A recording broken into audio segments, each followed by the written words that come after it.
Buenos días, mi nombre es Gabriel Cabrera, soy estudiante de la licenciatura en Filosofía en la Universidad Católica Cecilio Acosta y este video lo estamos grabando con ocasión a una asignatura muy particular, Filosofía Terapéutica, como una de las actividades académicas programadas.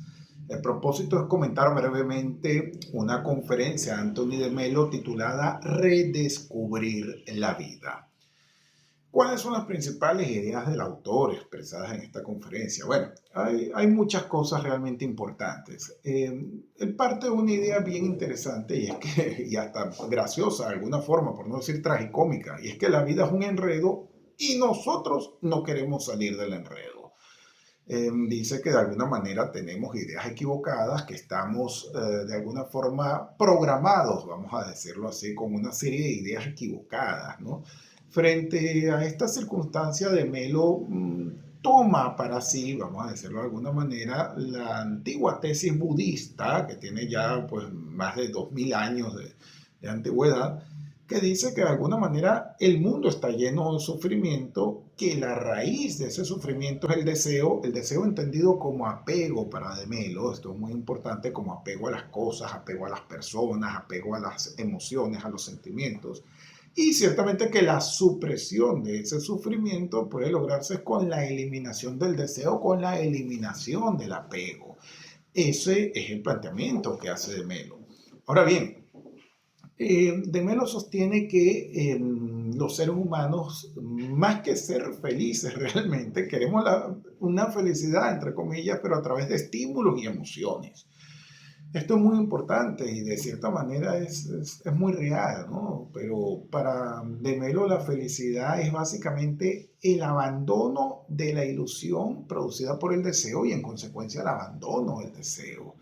Eh, Tememos cosas que no son, dice De Melo, le tememos de alguna manera a cosas que no existen, estamos atados a cosas que no existen, sostiene De Melo. ¿Con qué enfoque filosófico podemos relacionar el planteamiento de De Melo? Bueno, en nuestro caso particular consideramos que con el estoicismo. El planteamiento de Melo es concordante básicamente con la ataraxia de los estoicos, esa ataraxia entendida como absoluta imperturbabilidad del ánimo, que no solo encontramos en los estoicos, sino que también encontramos en los epicúreos y en buena parte de las filosofías del periodo helenístico. Eh, no es entonces un planteamiento nuevo el que está haciendo De Melo, sino que es un planteamiento ya bien conocido en la tradición filosófica occidental. ¿Consideramos o estamos de acuerdo con sus planteamientos o hay algo que no nos convenza? Bueno, en principio sí, estamos de acuerdo con los planteamientos de Melo, son bastante razonables, tienen un fundamento ya, como decíamos, en la tradición filosófica occidental. En ese sentido consideramos que no era siquiera necesario tener que acudir a las tesis filosóficas orientales como es el budismo o el taoísmo, que en algún momento también lo menciona, y las fábulas que suele utilizar De Melo, ¿no? Eh, sí nos parece, digamos, no que no nos convenza, sino que nos parece un poco, digamos, singular el hecho que De Melo, siendo sacerdote católico, específicamente de la Compañía de Jesús, siendo jesuita, para llegar a la respuesta que él brinda en torno al problema del sufrimiento humano, utilice una tradición distinta a la tradición del cristianismo. Utilice la tradición del budismo y utilice elementos del taoísmo, dejando de lado un poco la tradición cristiana que nos dice qué hacer con el sufrimiento, no erradicarlo, sino qué hacer con él.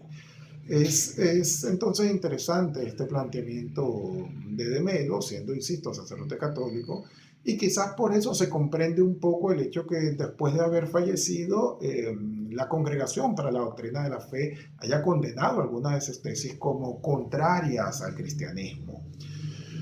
Quizás de Melo estaba también condicionado de alguna manera por el hecho de ser hindú y haber sido criado también dentro de la tradición de la India.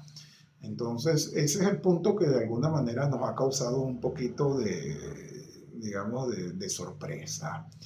Pero del resto podemos considerar que sí, que las tesis que él plantea en torno al sufrimiento humano y a cómo erradicarlo, pues son bastante interesantes, bastante viables, bastante utilizables desde la perspectiva de las terapias filosóficas modernas también, pero podía lograrse acudiendo perfectamente al estoicismo. Bien, eso es todo lo que tenemos que decir por ahora. Muchísimas gracias por su atención y nos vemos en la próxima. Gracias.